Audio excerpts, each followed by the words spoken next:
A defendant faces tough questions about failing a court-ordered mental health evaluation. As excuses pile up, the judge's patience runs thin, and a shocking 8-year sentence looms over the courtroom. Hello, Mr. Wortha. I don't know what How are you doing today? you're doing. All right, so here's the thing. When you're brought over, and mind you, I'm not taking anything as true. I'm just putting you on notice. Yes, ma'am. One, you can't be taking pens. No, ma'am. All right. Number two, you can't be destroying stuff over there. Yes, ma'am. You understand? Yes, ma'am. So when you're brought over, you just need to sit in your seat. Don't touch any of the equipment because that equipment, though outdated, is still expensive. Yes, ma'am. The judge starts by laying down firm rules for Mr. Worth. Don't take pins, don't break equipment, and stay seated. Her tone is sharp but controlled, a clear sign that she's dealt with behavior issues before. Do you think the judge is being too strict here, or just setting necessary boundaries? Right? Understand. So this is what's going to happen with your case. My understanding from your attorney is that you want to have a contested hearing. So what will end up happening is the witness that they're going to call, because both parties have told me there's only one allegation in the motion. And that allegation in the motion is that you did not participate in an evaluation. Yes, ma'am. So somebody's going to be brought over to testify, and they're either going to say you participated in an evaluation, or either they're going to say you didn't. Yes, ma'am. All right? Yes, ma'am. The only thing was I saw two different people for that. That's why I didn't know. The first one I saw, it was for the same. The judge explains the allegation. Mr. Worth didn't participate in a mental health evaluation. The case boils down to a single question. Did he complete it or not?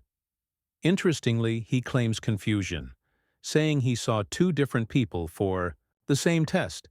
Is this genuine misunderstanding or just an excuse? Evaluation. All right, so here's the thing. What you believe the facts of your case Yes, to be, yes, ma'am.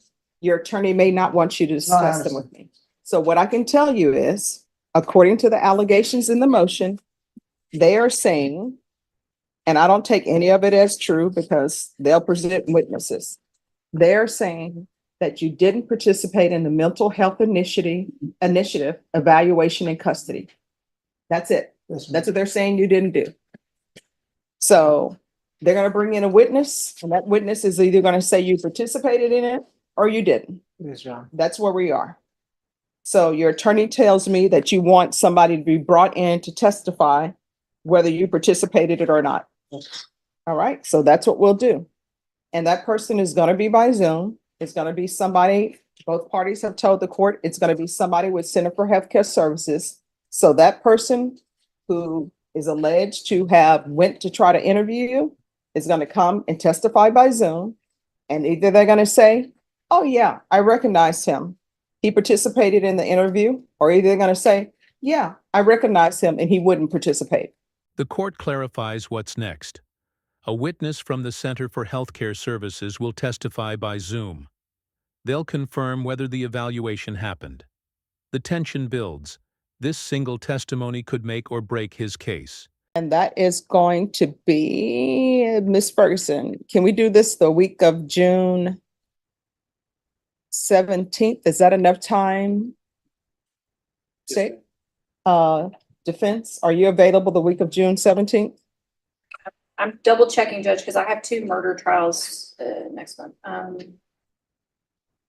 It looks like the 17th is good. My murder doesn't start till the next Monday. All right. So Ms. Ferguson, we're having a hearing, contested hearing, should be relatively short. Mhm. The 17th. All right, so we'll come back on June 17th. But before we do that, I'll go ahead and accept your plea. So that'll be one less thing we'll have to do on that. The same Bernardo C. Huerta, who was placed on community supervision in 2022 CR 6940 for the offense of robbery on July 18, 2023 for a term of 8 years. Is that you? Yes, ma'am. State?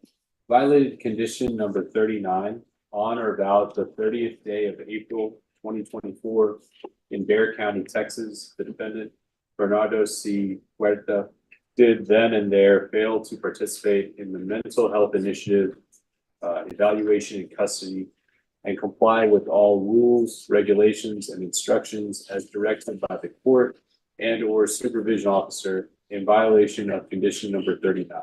How do you plead to that? True or not true? Scheduling is set for a contested hearing in June.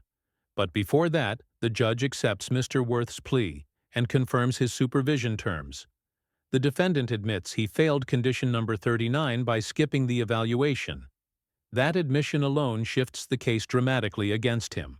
We're asking that you follow probation's recommendation, Judge, which is to alter and amend conditions for DDRF and to hold the probationer, hold Mr. Huerta in custody until the Center for Healthcare Services, the Tacoma evaluation, the TCOOMMI evaluation for DDRF is completed, Your Honor.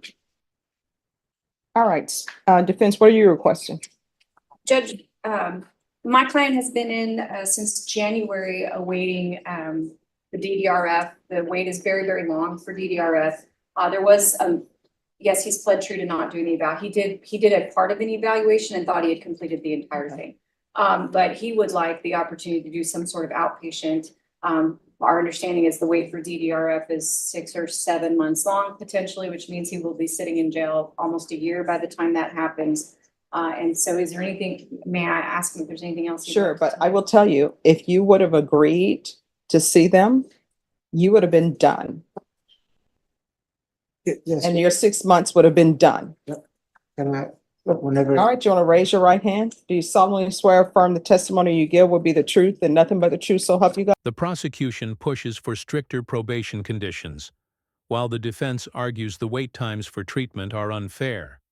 The judge doesn't buy it, pointing out that if he had simply cooperated, this would already be behind him. Do you agree with the judge, or should long wait times excuse non-compliance? Want to go to prison? No, we don't, I don't. All right, so here's the thing. I don't Let's ask talk, people- no, stop. Let me explain something to you for a moment. Let's go off the record for a second. I don't know why people commit offenses. You plead to the offenses that you committed. You're placed on probation. You get a motion to revoke. The reason why you have the DDRF pending is because you were here for a motion to revoke a violation of condition number 4. Guess what? If you were not placed back here for a violation for your motion to revoke, you never would have been waiting for a mental health evaluation. What ends up happening is people are on probation. They're excited about getting probation because they thought they were going to prison. And people will stand before me and you know what they will say? Yes. I can be on probation for life. I'm pulling my life together. You can ask me to report every day. I'll do it. I already know that's not going to happen. It's sort of like when people say, I'm 1,000% sure that I'm clean. You know what that usually means? They're dirty. Anything anybody says that's beyond 100%, it's usually not true. Yes. So you came before me with that. You were placed on probation July. Then February 2024, you had a violation of condition number 4. And I remember you. You came before me. You were so happy to be continued and not be revoked. And now you come before me. I haven't. And gone here's the nowhere. thing though. I haven't gone out of jail. I've Here's been the- in here's jail the this whole thing. time.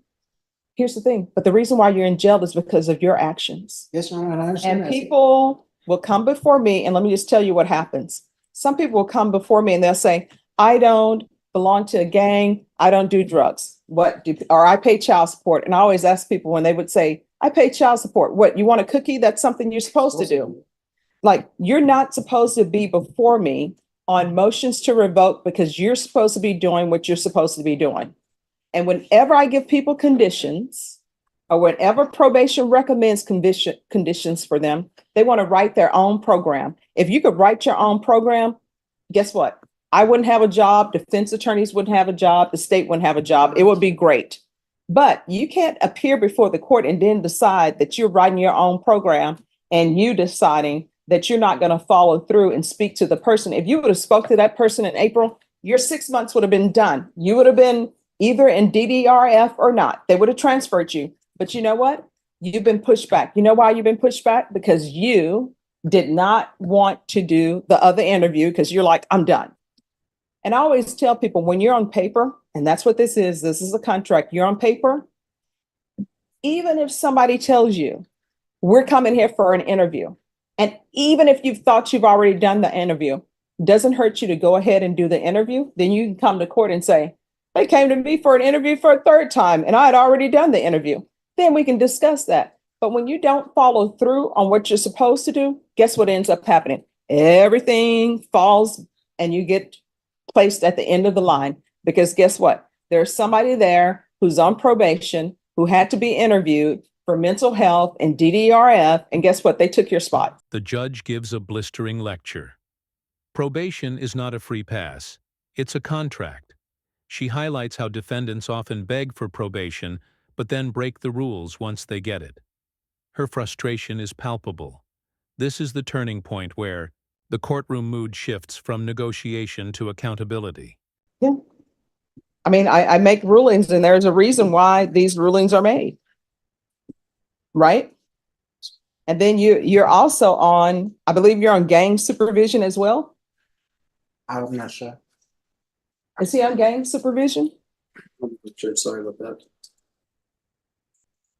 Well, were you a previous gang member? I used to be, yes. All right, so he was on gang supervision. So I have somebody standing before me who is on gang supervision.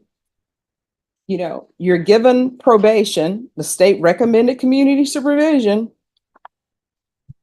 And then you're over here pulling stuff off or trying to pull stuff off. That's why you have the DDRF. Now, if you don't want to wait for DDRF, Nice. I can revoke you. You guys can talk over what time you want, and I'll do what I will with regards to time. And guess what? You'll go to prison, you'll do your time, you'll get out. Either you're going to act right and follow the rules and conditions of society, which don't pick up any new offenses, take care of your children, stay on the straight and narrow. If you don't, you'll probably end up being a habitual in your minimum. The defendant admits he was once part of a gang, further complicating his case.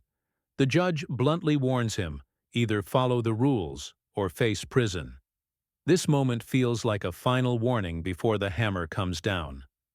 Mr. Huerta, we talked over the break about whether or not you would agree to go to DDRF, and you've indicated that you do not want to do that, correct? No, I'm trying to get an outpatient program. Okay, and knowing that that's not an option, Just 1 second. I'm sorry. I don't know if the court reporter heard his answer.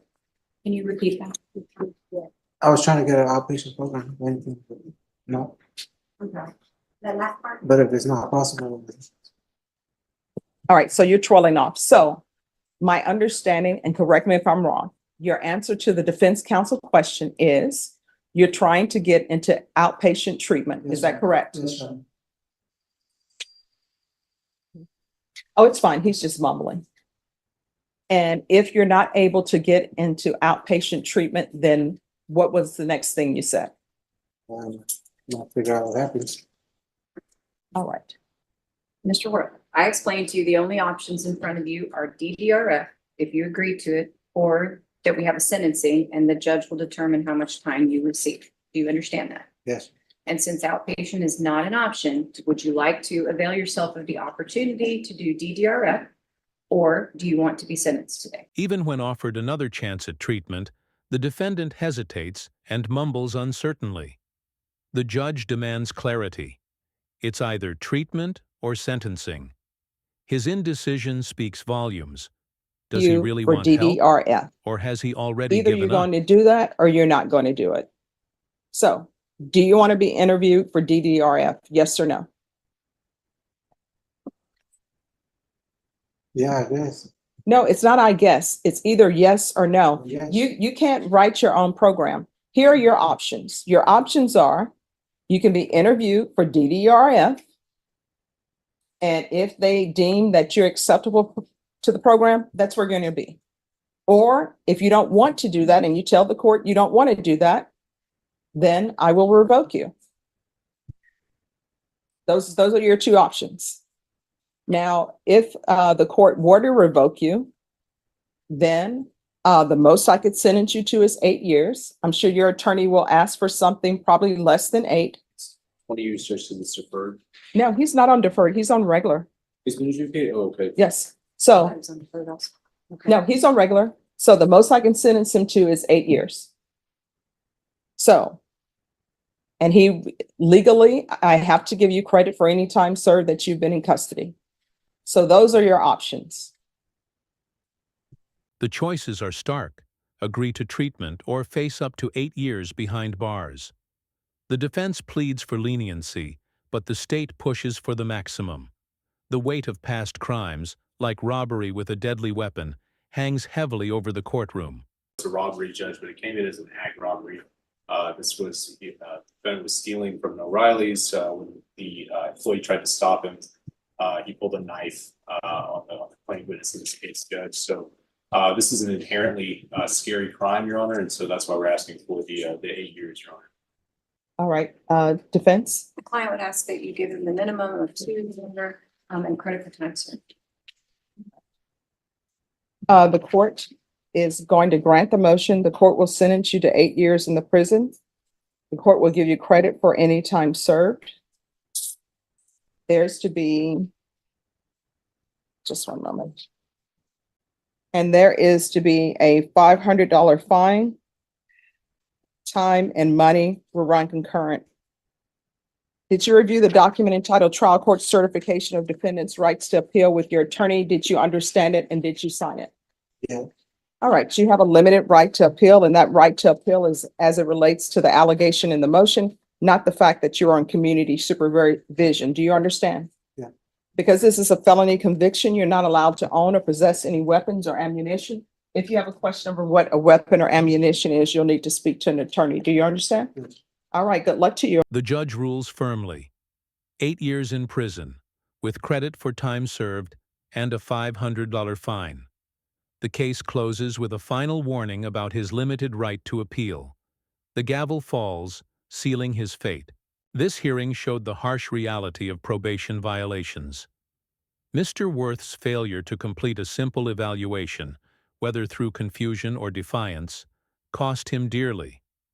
The judge made clear that probation is a privilege, not a right, and failing to follow through leads straight back to prison. Would you have given him another chance, or was the 8-year sentence the only fair outcome? If you found this breakdown insightful, make sure to like this video, share it with others, and subscribe for more real courtroom stories brought to life.